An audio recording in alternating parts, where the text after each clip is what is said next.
عزیز دوستو، آپ اکثر علماء سے، خطباء سے، واعظین سے نبی کریم صلی اللہ تعالیٰ علیہ وسلم کی تشریف آوری سے قبل کے جو حالات ہیں وہ سنتے رہتے ہیں۔ بچیاں زندہ درگور ہوتی تھیں، عورتوں پہ ظلم ہوتا تھا۔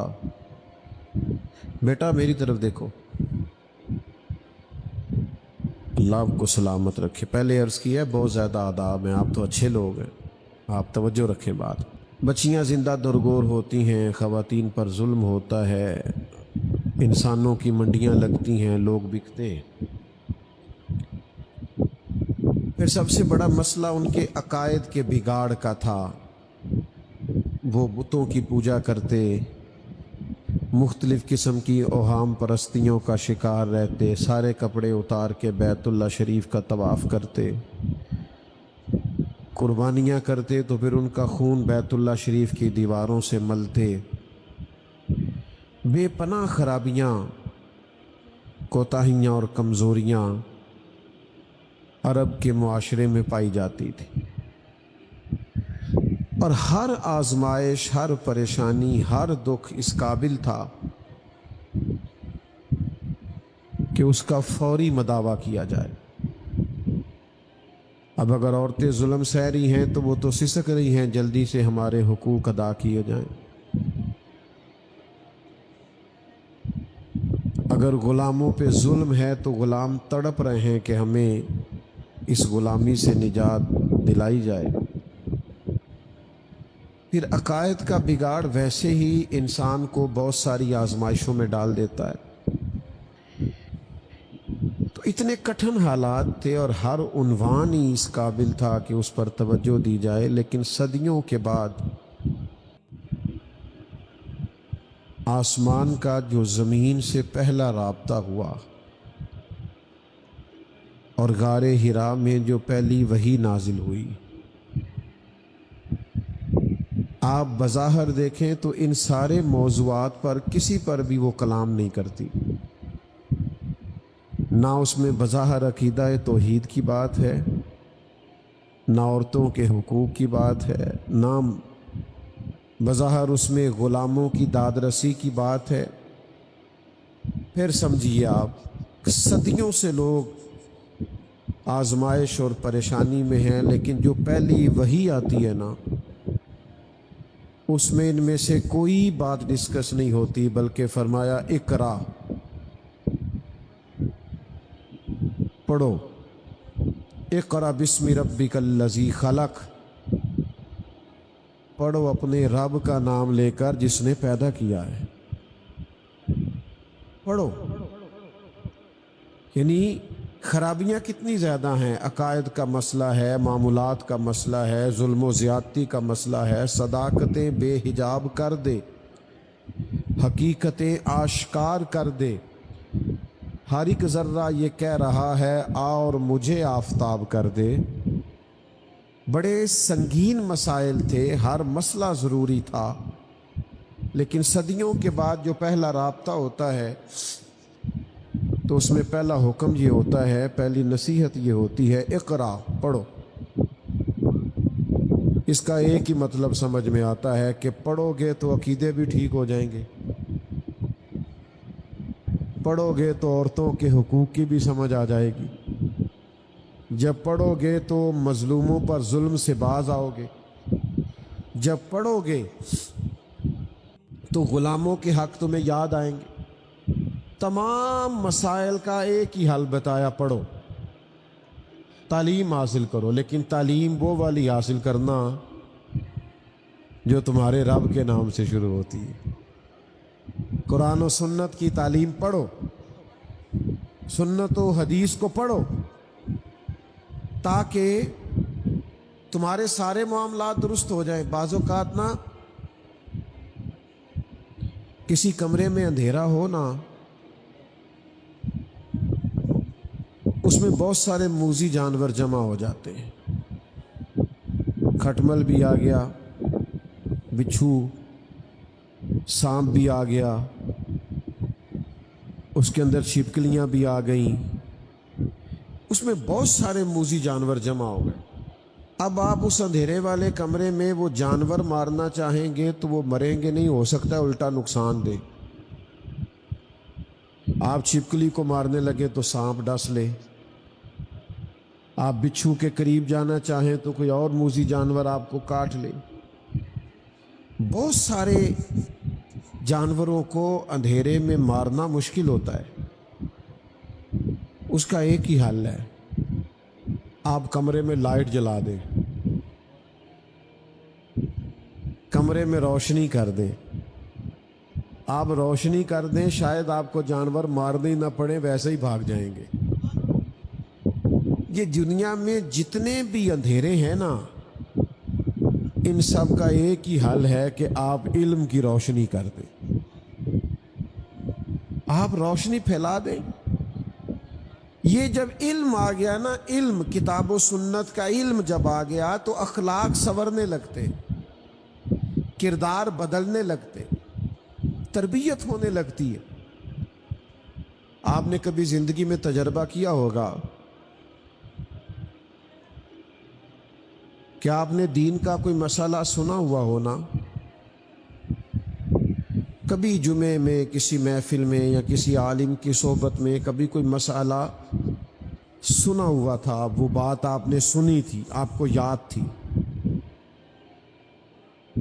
وہ جس چیز کے بابت آپ نے وہ مسئلہ سنا ہوا ہوگا نا، جب وہ کام آپ کے سامنے آئے گا تو ایک دفعہ وہ چیز یاد ضرور آئے گی کہ یار میں نے اس کے بارے میں یہ سنا تھا۔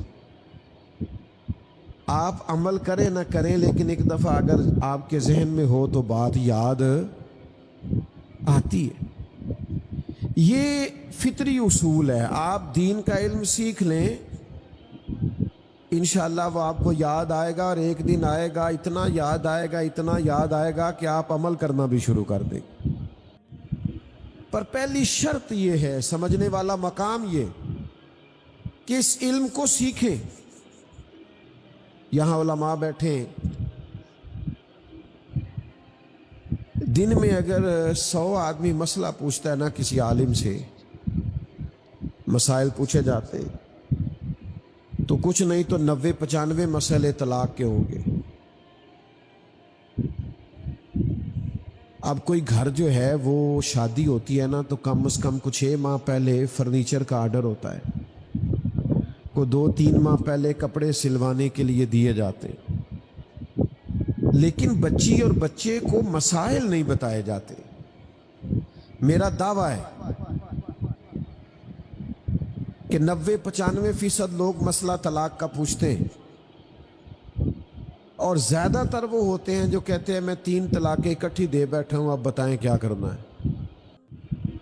میرا ماننا یہ ہے کہ اگر ان کو مسئلے کا پتہ ہونا کہ 3 اکٹھی نہیں دینی، اور پتہ ہو شادی سے پہلے جو آپ نے اتنی محنت کی ہے نا، شادی بیاہ پہ اتنا خرچ کیا ہے، تو تھوڑے سے مسائل بھی اگر بتائے جائیں، اور شادی سے قبل ان کو پتہ ہو، تو میرا خیال یہ ہے کہ جتنے گھر ٹوٹتے اور بکھرتے ہیں یہ بکھرنے سے بچ جائیں۔ لیکن ہم مسئلے دریافت ہی نہیں کرتے، علم کی روشنی حاصل ہی نہیں کرتے، شوق نہیں ہے ہمارے اندر، وہ ذوق نہیں ہے علم کے حصول کا۔ کتنا شوق ہے ہمارے بچوں کو موبائلوں کا، موٹر سائیکل کا، گاڑی کا، گھر کا، سیر کا۔ یہ شوق باہر سے نہیں آیا، یہ ہم نے ڈالا ہے، ہمارے ماحول نے ڈالا ہے، ہماری سوسائٹی نے ڈالا ہے، ارد گرد کے معاشرے نے ڈالا ہے۔ بس اگر ہم تھوڑا سا اپنے آپ کو بدلیں گے نا، ہمارا شوق اگر علم والا ہو گیا تو ہمارے بچوں کا بھی ہو جائے گا۔ آپ ذوق علمی پیدا کریں۔ حضرت کثیر بن قیس روایت کرتے ہیں کہ دمشق کی جامع مسجد میں بیٹھے تھے، ایک آدمی مدینہ منورہ سے چل کے آیا، اس نے طویل سفر کیا ہے۔ میری طرف دیکھنا نوجوانوں، یہاں 1.5-2 گھنٹے کا سفر تو معمولی ہے، جو بندہ کھانا کھانے کے لیے کرتے ہیں لوگ، وہ ہوٹل اچھا ہے تو وہاں چلتے ہیں روٹی کھانے کے لیے، کر لیتے ہیں کہ نہیں؟ اتنا سینکڑوں میلوں کا سفر طے کر کے ایک شخص مدینہ منورہ سے دمشق پہنچا،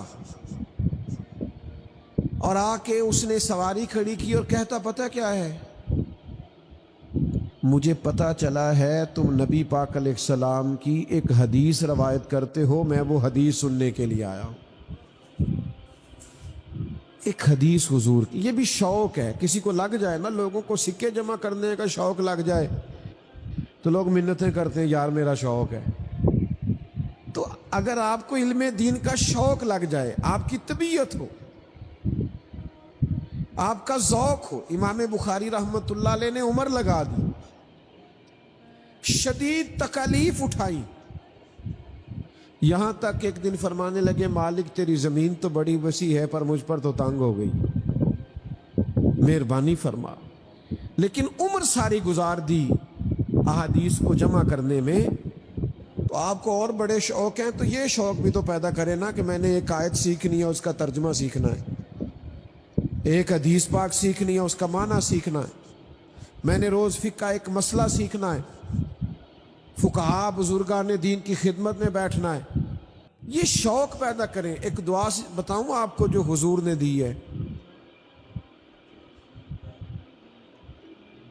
دعائیں کراتے ہو نا پیروں سے، بزرگوں سے، ماں باپ سے، اور اگر دعا مل جائے نبی پاک صلی اللہ علیہ وسلم سے،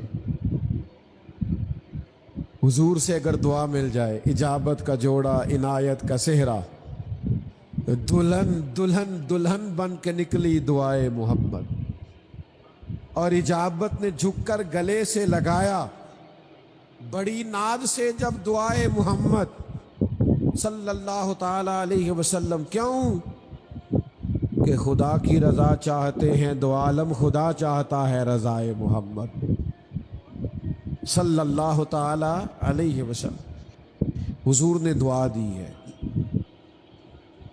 نبی کریم علیہ السلام دعا دیتے ہیں، کریم فرماتے ہیں اے اللہ اس کے چہرے کو تر و تازہ رکھنا جو میری حدیثیں یاد کر کے آگے بیان کرتا ہے۔ یہ کتنی عظیم دعا ہے۔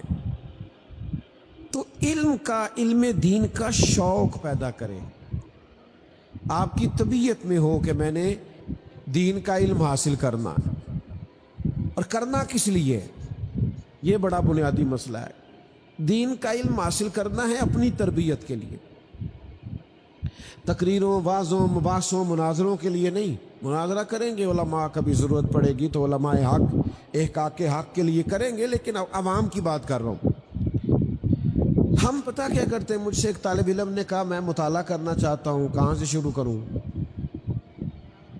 میں نے کہا آپ تو مطالعہ اس لیے کرنا چاہتے ہیں کر کے تقریریں کریں، جمعے پڑھائیں تو وہ تو نہیں ہوتا۔ آپ تو اس لیے کتاب و سنت پڑھیں کہ آپ کے ذہن میں ذخیرہ آئے، آپ کا دل نورانی ہو، آپ کی اپنی تربیت ہو۔ آپ اس لیے پڑھیں، پھر چلے اللہ موقع دے گا کبھی بیان کرنے کی باری آئے گی تو بیان بھی کر لینا، لیکن اگر محض اس لیے پڑھا نا میں نے آگے سنانا ہے تو پھر وہ والا ذوق نہیں پیدا ہوگا جو ایک بندہ مومن کو کتاب و سنت سے شغف ہوتا ہے۔ پڑھنا کس لیے؟ اس لیے کہ ہماری تربیت ہو، ہم عمل کریں، پڑھ کے عمل کریں۔ پرانے لوگ کوئی چیز سیکھتے تھے پھر اس پر عمل کرتے تھے۔ حضرت انس بن مالک رضی اللہ تعالیٰ عنہ فرماتے ایک صحابی اپنا گھر بنا رہے تھے اور چھتوں تک پہنچ گیا تھا، گھر دیواریں بلند ہو گئی، تو میں ان کے قریب سے گزرا، میں مسجد میں نماز کے بعد بیٹھ گیا سرکار کی عالی مرتبت بارگاہ میں، اور وہ آ گئے تھے نماز کے فوراً بعد۔ میں ان کے قریب سے گزرا تو السلام علیکم کہا تو وہ مجھ سے فرمانے لگے کہ آپ مسجد میں بیٹھ گئے تھے، میں تو آ گیا تھا، کوئی نئی آیت تو نہیں نازل ہوئی؟ تو میں نے کہا ایک آیت میں سن کے آیا ہوں نا۔ کہا وہ کون سی؟ فرمایا اللہ فرماتا ہے اقترب للناس حسابهم وهم فی غفلۃ معرضون، لوگوں کے حساب کا وقت قریب آ گیا ہے پر وہ ابھی بھی غفلت میں منہ پھیرے ہوئے۔ فرماتے میں نے انہیں آیت سنائی، اور میں آگے گزر گیا، مجھے پیچھے سے کچھ گرنے کی آواز آئی، میں نے پلٹ کے دیکھا تو وہ دیوار سے چھلانگ لگا کے نیچے آ گئے تھے۔ میں واپس ہوا، میں نے ان سے کہا مکان نہیں بنانا، کہنے لگے آپ نے ہی تو کہا ہے قیامت کا حساب کا وقت قریب آ گیا ہے، ابھی آپ نے آیت سنائی ہے تو میں اب آخرت کی تیاری کروں گا۔ تو وہ جو سنتے تھے وہ ان پر اثر انداز ہوتا تھا، عمل کرتے تھے۔ لن تنالوا البر حتى تنفقوا مما تحبون، جب یہ آیت نازل ہوئی کہ تم ہرگز بھلائی کو نہیں پہنچ سکتے جب تک اپنی پیاری چیز خرچ نہ کرو، تو جس صحابی کو گھوڑا پیارا تھا وہ گھوڑا لے کے آ گئے، جن کو باغ پیارا تھا انہوں نے وہ باغ پیش کر دیا، اور کہیں کسی بزرگ کو شکر سے پیار تھا تو وہ شکر کی بوریاں خیرات کرنے لگے۔ پیار وہ عمل کرتے تھے۔ ہمارے ہاں لوگ کوئی مسئلہ پوچھتے ہیں تو لڑائیاں کرتے ہیں، بحث کرتے ہیں، وہ میں جی فلانی جگہ سے مسئلہ سن کے آیا ہوں، ہمارے امام صاحب تو ایسا نہیں کرتے، حالانکہ مسئلہ چاہے خالد فروئی ہو، اولا غیر اولا کا مسئلہ ہو، لیکن لوگ بحث کرتے، اتنی بحث کرتے ہیں، بعض اوقات لگتا ہے دین دنیا میں آئے ہی بحث کے لیے۔ عمل کریں، اپنی تربیت کریں، اپنے اوپر نافذ کریں۔ سنو، نبی کریم علیہ الصلوۃ والسلام نے فرمایا جس نے دین کا علم اس لیے حاصل کیا کہ اس سے دنیا کمائے گا یا علماء سے بحث کرے گا، یا ایک جگہ فرمایا جاہلوں پہ رعب جمائے گا۔ جس نے دین کا علم دنیا کے لیے حاصل کیا، فرمایا اس بندے کو اللہ جنت کی خوشبو بھی عطا نہیں کرے گا۔ یہ تو آپ کو عمل کے لیے حاصل کرنا چاہیے، اور گہرائی کے ساتھ حاصل کرنا چاہیے، اور شوق کے ساتھ حاصل کرنا چاہیے، اور آپ کے اندر خاص طلب ہونی چاہیے۔ یہ واعظ و نصیحت سننا، جمعہ پڑھنا، بیان سننا، اس کے لیے خاص طلب اور ذوق طبیعت میں مچلنا چاہیے، لیکن وہ ہم ہر چیز کو روایتی لیتے ہیں، ہمارا مزاج نہیں ہوتا۔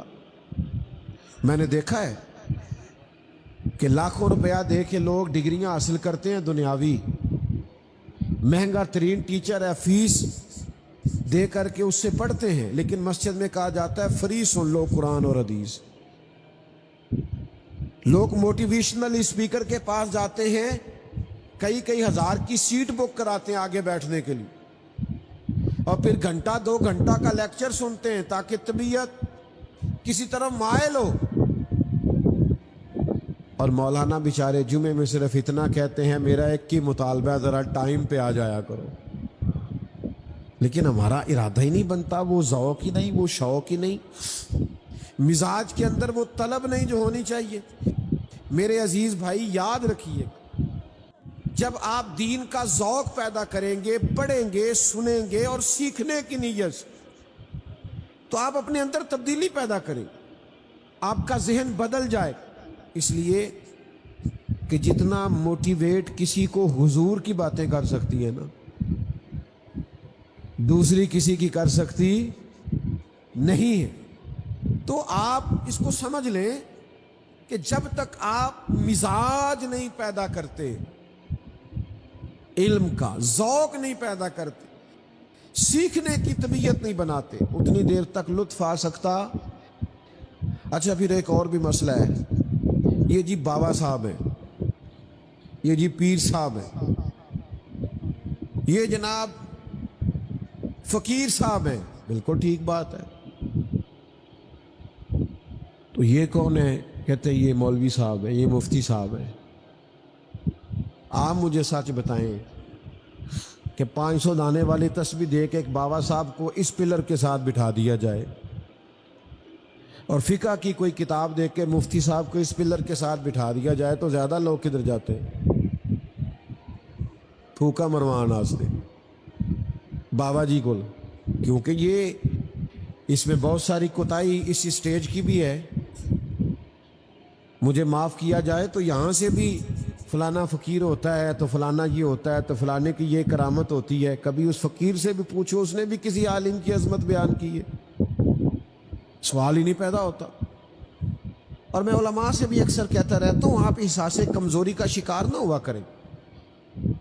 کسی بھی جاہل کو بلا کر کے آپ کہیں کہ اب سارا کچھ آپ کی سرپرستی میں چلے گا، ایسا نہیں، آپ ہی کی سرپرستی ہے جن کو پڑھنا پڑھانا آتا ہے۔ تو تھوڑا سا ہمیں بھی کسی جگہ سٹینڈ لینے کی ضرورت پڑے گی۔ ہمارا رویہ کیا ہے کہ وہ جی ادھر بابا جی بیٹھے ہیں لہذا ساری دنیا ادھر جا رہی، بابا جی سرکار ہے۔ میرے پاس ایک صاحب نہ اکثر آیا کرتے تھے اور اپنے پیر صاحب کی نہ ہر روز کوئی 1.5-2 کرامتیں سنا جاتے تھے ڈیلی۔ تو بڑا مسئلہ ہوتا ہے، یہ آپ کہہ بھی نہیں سکتے، اخلاق بھی اجازت نہیں دیتا۔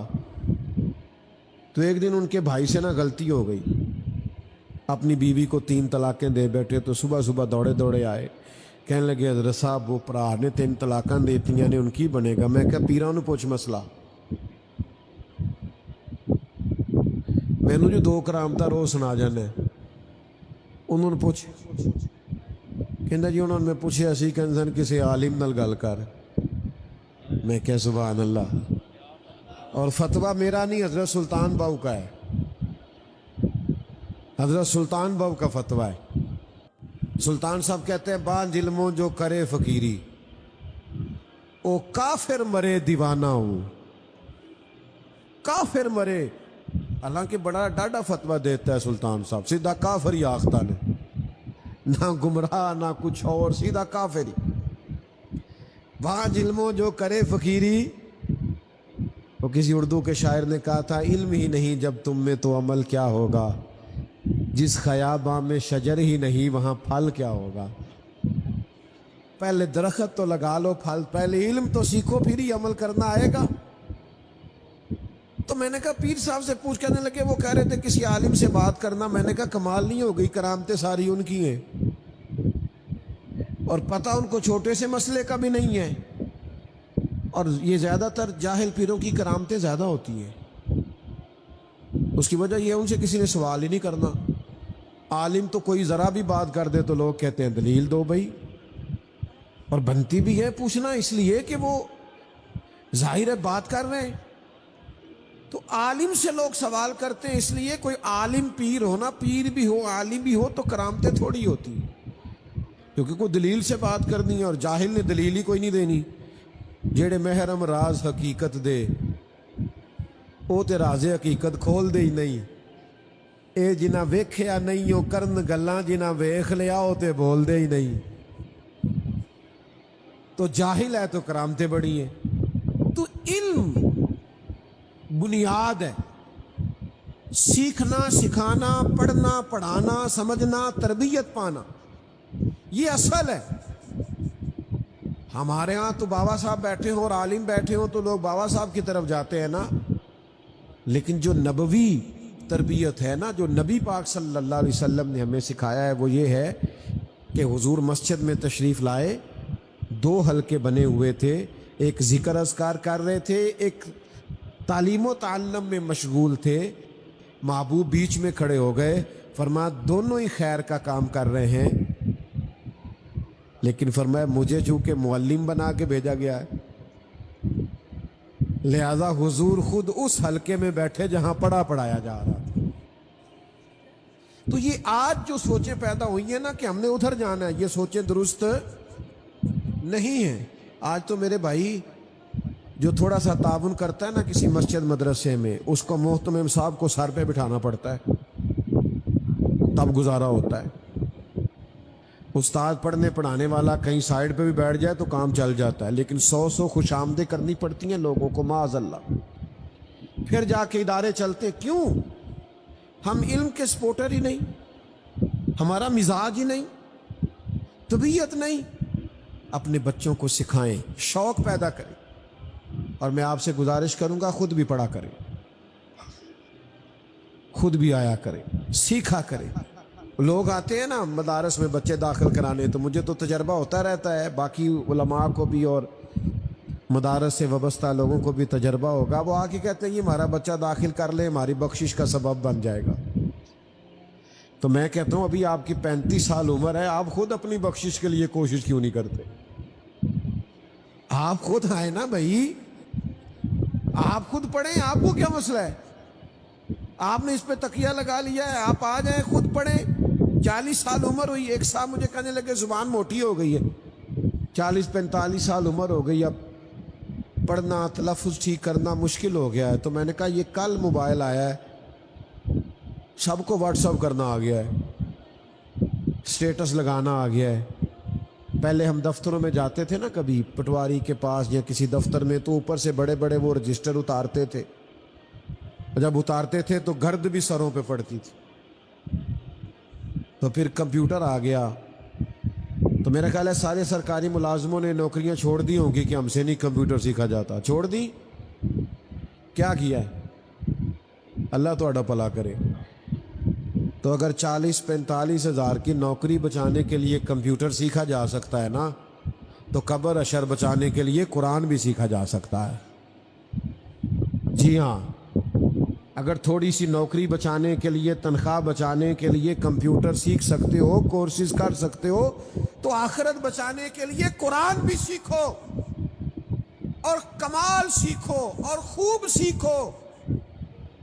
دنیا میں ناز کرتے ہو نا، فخر کرتے ہو، تو میرے نبی پاک نے فرمایا اگر ناز کرنا ہو تو 2 لوگوں پہ کرنا، فخر کرنا ہو، رشک کرنا ہو تو 2 لوگوں پہ کرنا۔ یا رسول اللہ صلی اللہ علیہ وسلم کس کس پر؟ فرمایا ایک جسے اللہ مال دے، وہ صبح بھی رب کی راہ میں خرچ کرے، شام بھی اللہ کے راستے میں خرچ کرے، اور فرمایا دوسرا جسے اللہ قرآن و سنت کا علم دے، وہ صبح بھی لوگوں کو سکھائے، شام بھی لوگوں کو سکھائے۔ فرمایا ناز کرو اس پر، ناز، فخر کرو۔ میرے دوستو، علم دین کو پڑھیے، علم دین سے وابستہ ہو جائیے، اور آخری بات آپ سے پتہ کیا کرنی ہے؟ مدارس کو اور دینی لوگوں کو سپورٹ کیا کریں۔ چندے کا اعلان نہیں کرنے لگا، اگرچہ وہ بھی آپ کو مدارس کے ساتھ ضرور شامل ہونا چاہیے، لیکن ہمارے ہاں نا اتنا چندہ نہیں دیتے جتنی لوگ مخالفت کرتے ہیں۔ بھئی ابھی محفل ختم نہیں ہوئی، آپ اٹھ کے جا رہے ہیں، پیچھے سے چند لوگ۔ ہمیں تو سوچا تھا کہ آپ کا بڑا پیار ہے ہم سے، آپ تشریف رکھیں جلدی سے۔ آپ ڈر گئے کہ پتہ نہیں مفتی صاحب مجھے چندے کا کہا ہے تو میں چندے کا اعلان کرنے لگا ہوں۔ مجھے نہیں اندازہ صاحب اتنا ڈرتے، ڈرے نہیں، مجھے نہیں کہا انہوں نے، نہ میں کرنے لگا ہوں۔ میں تو ایک اپنے دل کی بات آپ سے شیئر کرنے لگا ہوں کہ آپ اداروں کے ساتھ تعاون کریں، بھلا کون سا؟ اخلاقی تعاون کریں، اخلاقی تعاون کریں، اداروں کو سپورٹ کریں۔ آج کسی چوک میں جا کے، چوراہے میں جا کے کہہ دینا کہ یار آج بڑا مزہ آیا، وہاں اتنے بچوں کی دستار ہوئی ہے۔ 2 4 5 لوگ جو نہیں آئی ان کو بتانا نا، جا کے سپورٹ کرو نا اپنے مدارس کو۔ آپ تھوڑا تھوڑا شاباشی کا مزاج بناؤ نا، آپ کبھی خود آؤ نا ادارے میں۔ یہ لوگ جو بیچارے اپنی مدد آپ کے تحت سادی بلڈنگوں میں بیٹھ کر کتاب و سنت کی ترویج کر رہے ہیں، تو آپ ان بہادر لوگوں کو اخلاقی سپورٹ تو کریں نا، اتنا تو کریں نا کہ کم از کم جو بلا وجہ ضد بنائے بیٹھے ہیں، مخالفتیں کرتے ہیں، ان کو تو سمجھائیں نا۔ میں نے دیکھا ہے اساتذہ بڑی محنت کرتے ہیں۔ یہ حفظ یہاں ہوا ہے نا، حفظ کا استاد فجر سے 2-1.5 گھنٹہ پہلے اٹھتا ہے، ایک کلاس فجر سے پہلے لگتی ہے، فجر کے بعد لگتی ہے، ناشتے کے بعد لگتی ہے، 11 بجے تک لگتی ہے، زور سے عصر لگتی ہے، مغرب سے عشاء لگتی ہے۔ کون سا ٹیچر ہے جو اتنا پڑھاتا ہے؟ اتنی سخت مشقت ہوتی ہے شعبہ حفظ میں، بچوں کی بھی استادوں کی۔ آپ کبھی آ کے دیکھیں تو صحیح، باہر بیٹھ کے باتیں کرنا مقدر سکندر کا دیکھو پیاس سے، چلے جا رہے ہیں کنارے کنارے۔ تو بھائی یہ محنت اور مشقت کا کام ہے۔ اخلاقی سپورٹ اپنے اداروں کی ہر وقت کریں، ہر صورت کریں۔ یہاں آج آپ نے جو خوبصورت منظر دیکھا ہے، مجھے امید ہے، اور باقی مدارس میں بھی جو آپ دیکھتے ہوں گے، مجھے امید ہے آپ کا دل ٹھنڈا ہوا ہوگا، اور آپ کی خواہش ہوگی کہ اللہ کرے اسی طرح بچے کتاب و سنت سے آشنا ہوتے رہیں،